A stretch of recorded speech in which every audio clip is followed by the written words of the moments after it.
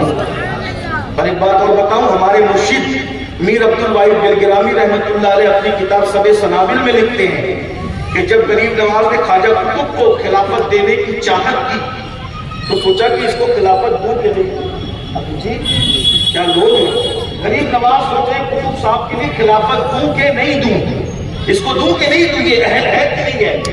ایسے میں خواجہ عثمان حربلی تشریف لاتے ہیں اور کہتے ہیں معین الدین قطب الدین کو خلافت دے دو کیونکہ یہ اہل ہے۔ تو غریب نواز نے سوچا میرا بچہ جس کو میں نے تیار کیا ہے، میں نے توقف کیا تو مرشد آ گئے ہیں، ذرا اور انتظار کرو دیکھو اور کیا کرام ہوتا ہے۔ پھر حضور خواب میں تشریف لاتے ہیں، کہتے ہیں معین الدین قطب الدین کو خلافت دے دو۔ کہا مرشد سے اب تو رسول اللہ آ گئے، اب اور انتظار کرو کیا ہوتا ہے۔ تو غریب نواز کہتے ہیں پھر خواب میں نے اللہ کا جلوہ دیکھا اور اللہ نے حکم فرمایا قطب الدین کو خلافت عطا کر۔ سب سنابل میں نے پڑھی ہے، جس کتاب پر امام احمد رضا کی ترتیب وہ آپ کے ساتھ یہ تھی بھیا، یہ خلافت جن کی خلافتیں ایسی ان کی ولایتیں ایسی، جن کی خلافتوں کا یہ مقام ہو کہ قدرت کی طرف سے حکم ہو رہا، یہ ہے میرا مرشد قطب الاقطاب قطب الدین بختیار کاکی۔ بہرحال تو بابا فرید کہتے ہیں میرے مرشد قطب الدین بختیار کاکی خواب میں تشریف لائے اور میرا ہاتھ پکڑا اور میرا ہاتھ پکڑ کا فرید چلو آؤ، اور صابر کو بھی ساتھ رہا تو کہا مجھے اور میرے علی احمد کو میرے مرشد قطب الدین بختیار کے ساتھ میں لے کے چلے، حتیٰ کہ وہاں لے گئے۔ کہاں؟ امیر خسرو کہتے ہیں نمی دانم چمنزل بود شب چائے کے من بودم بہر سرخ سے بسمل بود شب چائے کے من بودم پری پیکر نگارے سرو قدے لالا رخسارے سراپا آفت دل بود شب چائے کے من بودم خدا خود میر مجلس بود اندر لامکا خسرو محمد شم محفل بود شب چائے کے من بودم۔ اور پھر اس منزل پہ پہنچے، ایک تخت بچا ہے، رسول اللہ جلوہ گر ہیں اور حضور علیہ السلام کی جلوہ گری اور اکابر بڑے بڑے بڑے بڑے اولیاء اللہ کی محفل سجی ہے، اور اس محفل میں اللہ کے رسول تخت پہ جلوہ گر ہے۔ سرکار قطب الدین بختیار کاکی نے میرا ہاتھ اور صابر کا ہاتھ پکڑ کر حضور کے سامنے کھڑا کر دیا۔ میں نے صابر کو آگے کر دیا، حضور نے نگاہ اٹھائی اور صابر کی پیٹھ ٹھوک کی کہا ھذا ولی اللہ۔ کب ٹھوکی جاتی ہے؟ کس کی ٹھوکی جاتی ہے؟ ارے تمہارے بچوں کی پیٹھ تم ٹھوکتے ہو، حضور اپنے بچوں کی پیٹھ ٹھوکتے ہیں۔ صابر نے کہا ھذا ولی اللہ، اور جیسے ہی کہا ھذا ولی اللہ، جیسے پیٹھ ٹھوک کے کہا حضور کے اتباع میں سرکار قطب الدین بختیار کہتے ہیں ھذا ولی اللہ۔ بابا فرید نے کہا میں نے بھی کہا ھذا ولی اللہ، میں نے دیکھا پوری محفل پیٹھ ٹھوکنے لگی ھذا ولی اللہ۔ جیسے میری آنکھ کھلی میں تو اپنے اجرے میں نے کہا چلو بھائی دیکھو صابر کا کیا حال ہے۔ خلاف معمول صابر کا حجرہ کھلا ہوا ہے اور میں نے دیکھا کہ پورا حجرہ ولیوں سے بھرا ہوا ہے اور صابر عالم تحجر میں۔ اب تحجر کا مطلب نہیں بیان کرتا ہوں، اس کے لیے میں 10-15 منٹ میرے چلے جائیں گے، لیکن عالم تحجر میں صابر پاک آنکھ بند کر کے بیٹھے، کوئی ہوش نہیں ہے، اور ہر ولی دنیا کا آ کے کہتا ہے ھذا ولی اللہ ھذا ولی اللہ ھذا ولی اللہ، حتیٰ کہ فضاؤں سے خلاؤں سے آفاق انفس سے آواز آ رہی ہے ھذا ولی اللہ ھذا ولی اللہ، اور ڈنکے بجنے لگے۔ تب صابر پاک کے بارے میں بابا فرید کہتے ہیں میں نے فیصلہ کر لیا، صابر کمال کو پہنچ گئے، اب ان کو خلافت عطا کرنی چاہیے۔ یہ ہے صابر پاک۔ حضرت صوفی غلام رسول قادری علیہ رضوان یہ محفل ہر سال سجایا کرتے تھے، اور آج ان کا روحانی فیض ہے کہ یہ محفل آج سجی ہوئی ہے۔ سرکار مقبول العالمین سلطان صابری مخدوم علاء الدین علی احمد صابری پاک کا یہ جشن حضور صوفی ملت کی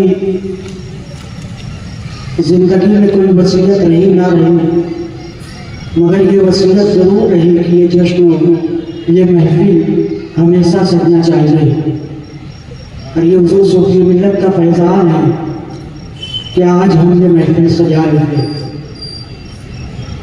بالخصوص آل رسول شہزادہ رسول اللہ حضرت علامہ مولانا الحاج سید محمد امین القادری صاحب کا یہ کرم رہتا ہے کہ ہماری اپنی بزم میں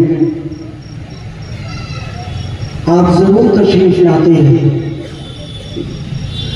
اور ہم یہ سمجھتے بھی ہیں، اس لیے ساتھ قبلہ حضور صوفی ملت کا دعوت کو آج بھی زندہ رکھتے ہوئے ہماری اپنی محفل میں تشریف لاتے ہیں۔ ہم ان کا اولیا سنی جمعیت الاسلام مخدوم صابر اکیڈمی مرکز روحانیت خانقاہ امدادیہ کی جانب سے شکریہ ادا کرتے ہیں۔ ساتھ ہی ساتھ ہمارے اسٹیج پہ جلوہ افروز صدر عالی وقار صدر سمجھ محمد جناب جمال شریف نیمن صاحب، صوفی شکیل ابوالعلائی صاحب، صوفی علی الدین نوازی صاحب، حافظ قاری محمد اسماعیل یارنوی صاحب، حافظ مقصود عالم شرفی صاحب، حافظ سلطان رضا سیفی صاحب، حافظ ساجد حسین شرفی صاحب، قاری عبدالسلام صاحب، اور دیگر صوفیاء کرام، علماء کرام، حافظ قاری مکی ولی نور صاحب، انصاری نصیر مدرسوی صاحب، نصیر سر صاحب، تمام افراد جو ہے ہماری بانی دعوت کو تشریف لائے، ہم تنظیم کی جانب سے شکریہ ادا کرتے ہیں۔ میلاد رات سے تاخیر جو ہے وقت زیادہ ہوتا جا رہا ہے، ہم حضور سید صاحب کی اللہ کا بھی شکر ادا کرتے ہیں کہ آپ نے ہماری دعوت کو لبیک کہتے ہوئے یہاں تشریف لائے اور اس سے ساتھی پاک کی رونق بڑھائی۔ آئیے حضور سید صاحب کی اللہ کا نعرہ تکبیر و نعرہ رسالت سے ہم استقبال کرتے ہیں۔ نعرہ تکبیر، نعرہ رسالت، جشن آمد مصطفیٰ۔ حضور سید صاحب اضلاع فرماتے تھے، دیکھو دیکھو کون آیا، دیکھو دیکھو کون آیا، دیکھو دیکھو کون آیا۔ حضور سید صاحب کی اس سے وقت صابر پاک، نعرہ تکبیر، نعرہ رسالت۔